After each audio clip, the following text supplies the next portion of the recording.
Merci beaucoup. Elijah, aujourd'hui, on sait que, hein, bah, Aziz l'a dit, on est coupé du reste du monde. Mais moi, je dirais autrement. Est-ce que, tout simplement, on est mal connecté au reste du monde? Parce que tant que l'UEMOA existe, le Mali survivra. Même bien vrai qu'on emprunte avec beaucoup de difficultés aujourd'hui. Est-ce qu'avec le fait qu'on va chercher de l'argent sur le marché de l'UEMOA, est-ce que déjà, ça ne montre pas que aujourd'hui, nous sommes dans l'impossibilité de couper intégralement le cordon?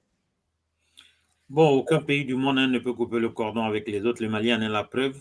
Aucun Mhm, pays du monde ne peut vivre en autarcie. Le Mali en est la preuve. Je l'ai dit plusieurs fois ici, je vais le redire.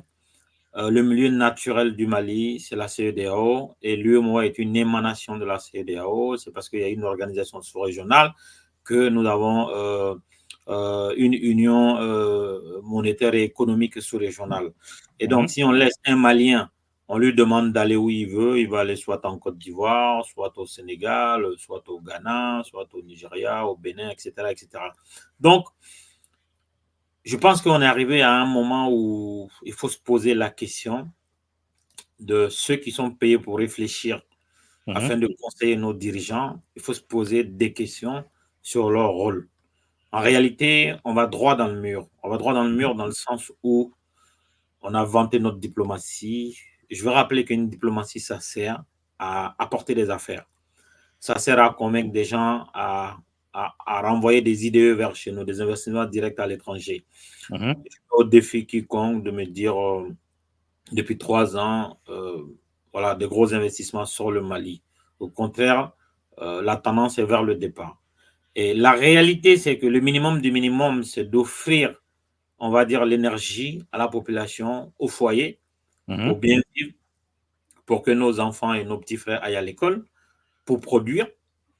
Quand vous coupez l'électricité à un foyer, vous multipliez par X ses coûts, en fait, ses coûts de consommation. Dans le sens où vous êtes obligé d'aller au marché tous les jours pour acheter du poisson ou de la viande, puisque vous Mhm. ne pouvez pas stocker. Pareil pour les légumes, pareil pour tout le reste, même les jus, j'ai envie de dire. Et à côté de ça, moi, je Mhm. me pose quelques questions, parce que moi, j'ai fait l'expérience. Mon bureau est à Bamako et je recharge le compteur prépayé. Mon dernier séjour à Bamako a duré 3 mois. Mhm. Quand je suis arrivé, j'ai rechargé mon compteur pour 20 000 francs CFA. Encore aujourd'hui, pour 40 000 francs CFA. Encore aujourd'hui, je n'ai pas consommé 20 000. Mhm.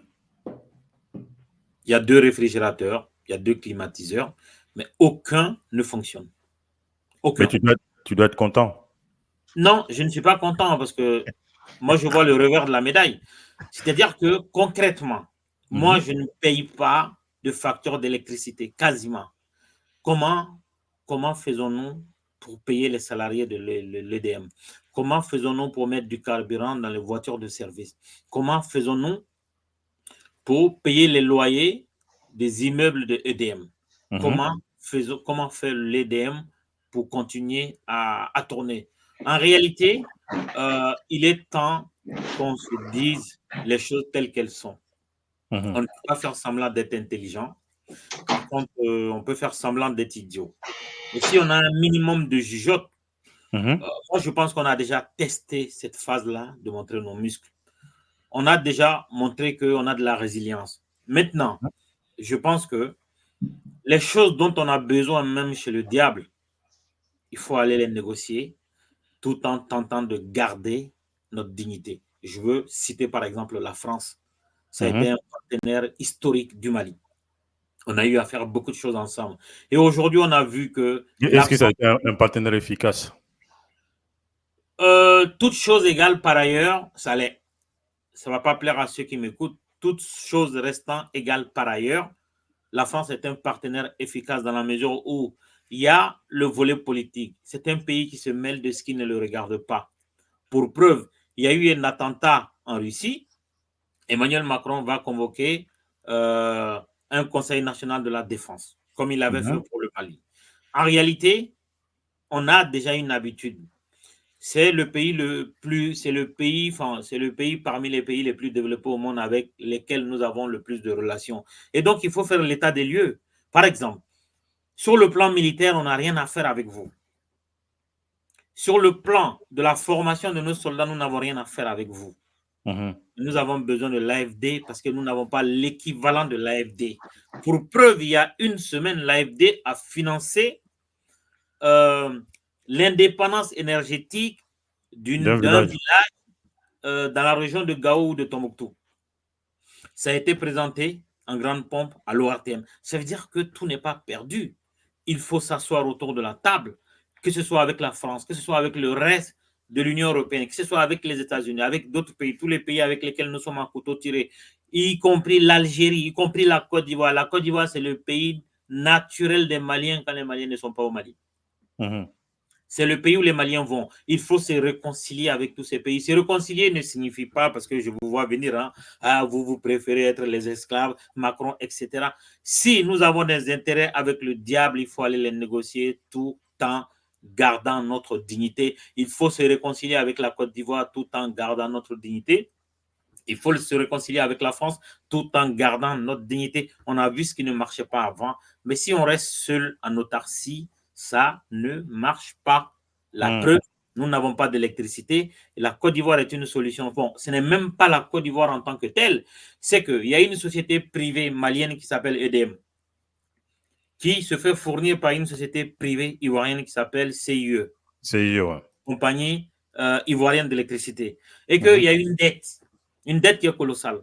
Et donc, la CIE a dit, nous allons réduire notre fourniture à hauteur de ce que vous pouvez payer. Ça veut dire qu'on n'a pas coupé, on n'est pas en guerre. Donc, est-ce qu'on va demander de nous permettre de continuer à avoir l'électricité pour pouvoir faire tourner nos entreprises et payer la dette à une date donnée? À mon avis, c'est ce qu'il faut faire. Ça fait presque 1 an qu'on n'a pas d'électricité. Et la solution...